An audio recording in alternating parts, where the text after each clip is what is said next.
एक बालिका जिसने नीचे कोई वस्त्र धारण नहीं कर रखा है, अपनी आंखों से देखा नहीं गया।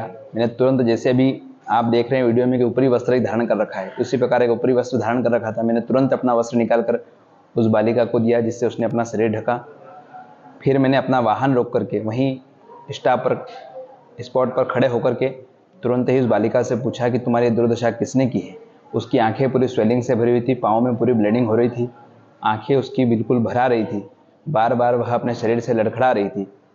मेरी आंखों से देखा नहीं गया। मैंने उससे पूछा कि बहन, आपकी ये हालत किसने करी है और कौन है तुम्हारे माता पिता, कहाँ है, तुम यहाँ किसके साथ आई हो, कब से इस क्षेत्र में हो।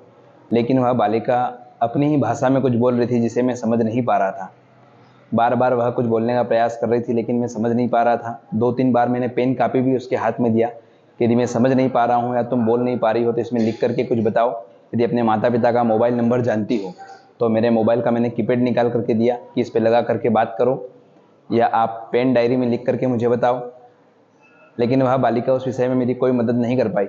मैंने उससे पूछा कि बेटा भूख लग रही है, उसने कहा हाँ मुझे भूख लग रही है। ऐसे हाँ का उसने संबोधन किया। मैंने तुरंत अपने आश्रम में जो स्वल्पाहार में दलिया नमकीन बना था वो बुला करके उस बालिका को दिया खाने के लिए। चाय पिलाई, जल पिलाया, कुछ नकदी पैसे भी उसको मैंने सहयोग रूप में दिए। लेकिन मेरा विश्वास माना नहीं कि मैं इसको सुनी छोड़ दूं, इसलिए मैंने तुरंत हेल्पलाइन नंबर 100 पर कॉल किया। 2 बार मेरा वहाँ कॉल कट हुआ। तीसरी बार हमने महाकाल प्रशासन महोदय में कॉल किया। वहाँ से मैं महाकाल थाने का नंबर मिला, महाकाल थाने में कंप्लेंट दर्ज करवाई। वहाँ से उन्हें पुनः मुझे 100 कॉल पर संपर्क बनाने के लिए कहा। 100 कॉल पर किया। वहाँ से पुलिस की गाड़ी करीब 20 मिनट की में मेरे पास पहुँची। उस बालिका को मैंने पुलिस प्रशासन के हवाले सुपुर्द किया ताकि आज वह बालिका सुरक्षित है।